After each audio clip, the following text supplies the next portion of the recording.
Guni-Guni TV.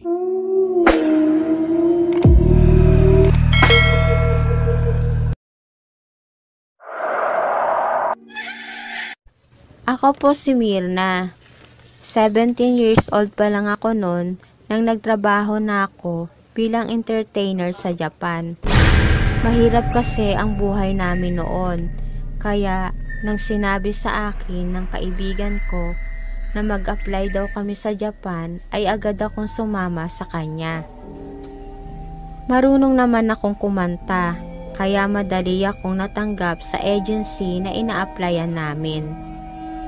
2 buwan lang ang nakalipas ay nakaalis na ako papuntang Japan. Ilang taon rin akong nakpabalik-balik rito. Nang nakaipon na ako ng pera, naisipan ko na magtayo na lang ng sarili kong negosyo dito sa Pilipinas. Naisipan ko na magtinda ng mga RTW na mga damit. Bata pa lang kasi ako, eto na ang pangarap ko. Gusto ko ring magtinda ng mga bag, sapatos at mga accessories. Ang una kong ginawa ay humanap muna ako ng pwesto. Habang nakasakay ako sa kotse ko, may nakita akong isang boutique shop. Bakante ito. Maganda ang pwesto. Daanan ito ng mga tao. At marami rin itong katabing mga tindahan ng damit. Agad akong bumaba. May nakalagay pa lang contact number ang may-ari ng shop. Pagdating ko sa bahay namin, ay agad kong tinawagan ang may-ari nito. Babae ang nakausap ko. Sinabi niya sa akin na i-deposit ko raw ang pera sa bangko. Binigay niya ang pangalan at account number niya. May mga gamit raw sa loob ng butik. Pwede ko raw gamitin ang mga ito. Tinanong ko siya kung paano ko makukuha ang susi ng tindahan. Sinabi niya na ipapadala niya ang susi. Hiningi niya sa akin ang address ko. Nagtaka ako, wala man lang siyang hinihingi sa aking deposit. Bahala na raw ako. Tinanong ko kung magkano ang upa. Sinabi niya kung magkano ito. Sinabi ko sa kanya na ipadala muna niya ang susi bago ako mag-deposit ng pera sa bangko. Sinabi ko na wag siyang magagalit sa panahon kasi ngayon maraming manloloko. Ibinaba niya ang telepono. Naisip ko na baka nagalit ang babae. Kinabukasan, maaga akong umalis. Naghanap uli ako ng mauupahan kong pwesto. Kung saan-saan ako pumunta. Kung hindi maliit, ay pangit ang pwesto ng tindahan. Kaya naisipan kong umuwi na. Sa ibang araw na lang ulit ako maghahanap. Pagdating ko sa bahay, sinabi ng mama ko na may lalaki raw na dumating. May binigay itong susi sa mama ko. Nakabalot ito sa plastic. Dala daw yon ng isang lalaki. Ang akala ko nagalit ang babae sa sinabi ko. Nang araw na yon, pinuntahan namin ng mama ko ang shop. Binukas namin ito. Makikita mo sa loob na may 4 na manikin at mga cabinet na lagayan ng mga paninda. Kompleto ang mga gamit sa loob ng boutique shop. Kulang na lang ay ang mga paninda. Agad kaming pumunta sa bangko ni mama. Dineposit namin ang pera sa account number ng babae. Kinabukasan, nilinis namin ng mga kapatid ko ang tindahan. Pagkatapos ay pumunta kami sa Divisoria para bumili ng aking mga paninda. Gusto ko kasi bago buksan ang aking boutique shop ay marami silang makikitang tinda. 2 linggo ang lumipas, maayos na ang lahat. Dinamitan namin ang mga manikin. Katulong ko ang 2 kong kapatid at 2 kong pinsan. Nang maayos na ang lahat, binukas na namin ito. Daanan kasi ito ng mga tao kaya marami agad pumapasok sa loob ng butik. Unang araw pa lang namin ay marami na agad kaming benta. Mura kasi at magaganda ang mga produkto na binibenta ko. Alas 9 ng gabi kami nagsasara. Alas 10 naman ng umaga kami nagbubukas. Mga 1 buwan na rin kami nagtitinda dito nang nakaramdam na kami ng iba't ibang kababalaghang nangyayari sa tindahan.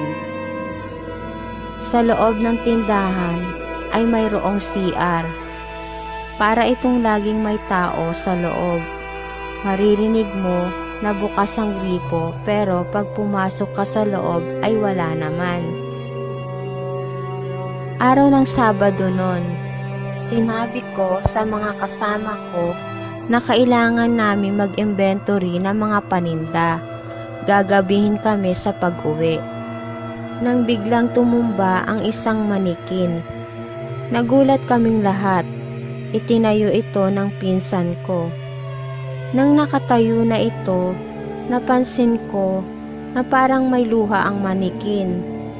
Ewan ko ba, parang nanlamig ang buo kong katawan ng mga oras na yon. Nag-aya na akong umuwi na. Nagpasya ko na bukas na lang uli kami magbibilang ng mga tinda. Habang nakasakay kami sa kotse, sinabi ng pinsan ko na parang nagsalita raw ang manikin. Hindi kami nakakibos sa sinabi ng pinsan ko.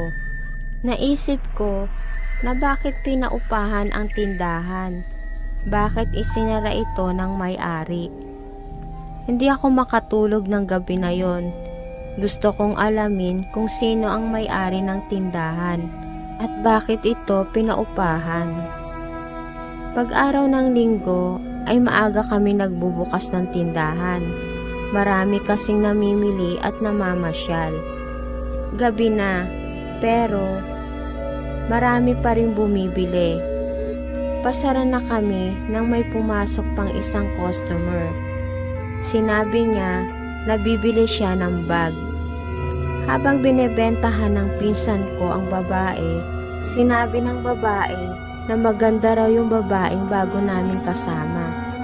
Nagtaka kami kung sinong babae ang binabanggit niya. Yung nakatayo raw sa tabi ng manikin. Pero wala naman kaming nakikitang babaeng nakatayo. Kitang-kita daw niya sa labas ng salamin ng tindahan. Kaya naisip ng babae na bago ko itong tindera. Nagkatinginan kaming mga magkakasama. Pinasara ko na agad ang tindahan at umuwi na kami. Natatakot na ang mga kasama kong magtinda. Talagang may nararamdaman daw sila, lalo na raw pag napapatingin sila sa mga manikin.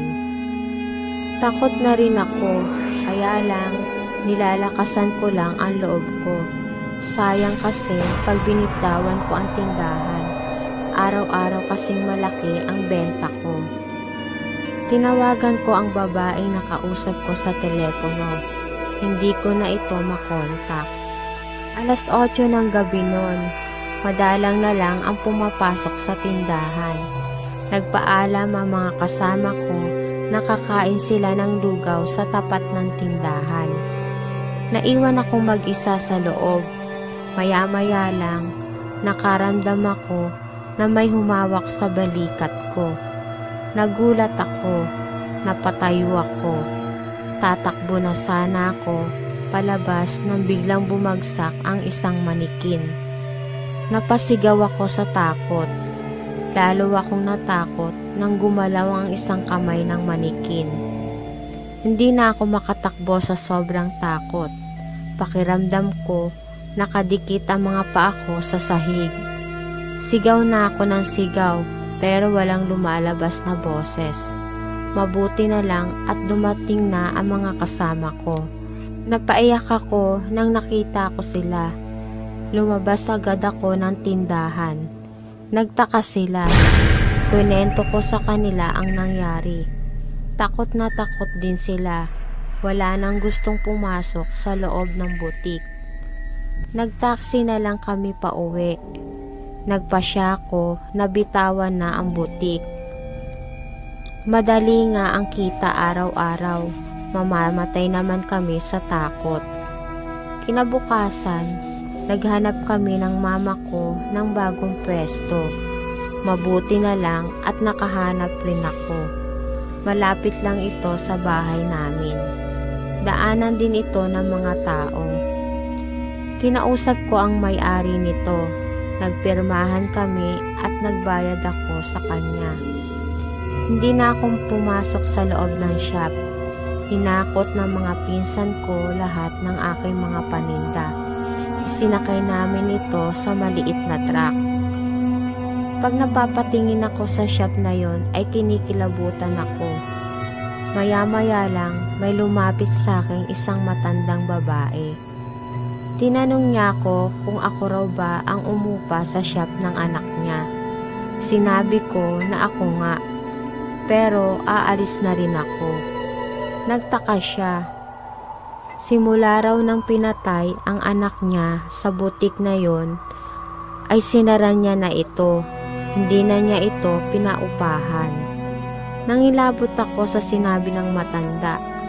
Kwento ko lahat sa matanda ang mga kababalaghang nangyayari sa loob ng tindahan. Sinabi ko sa kanya na nagbabayad ako sa bangko. Nakapangalan nito sa isang babae. Binigay pa nga nito ang kanyang account number, ang sabi ko sa matanda. Gulat na gulat ang matanda. Pangalan at account number yun ng anak niyang namatay. Sinabi ko rin na may nagdala ng susi sa bahay namin, kaya ako nabuksan ang pinto ng shop. Kwento ng matanda na pinatay ang anak niya. Pinasok ng mga magnanakaw ang loob ng tindahan. Kinuha lahat ng benta at pinatay ang anak niya at ang 3 kasamang mga tindera nito. Nangilabot ako ng husto. Nanginig ako habang nagkukwento ang matanda.